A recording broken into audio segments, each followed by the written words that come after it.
SD kits look cheap, and here's why. Hollow parts, weak colors, seam lines, just to name a few.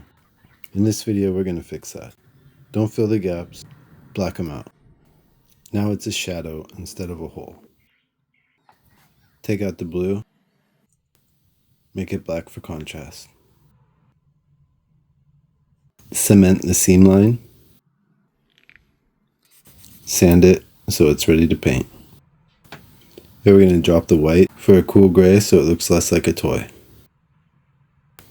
Started to look good, but the black bleeds into the red, so I had to match that. Separate the parts, similar to how stickers do it. Next step is top coat. Perfect grade decals, because why not? And make sure you top coat everything so this doesn't happen. And once it's back together, everything reads differently. No more cheap look, same kit, completely different presence.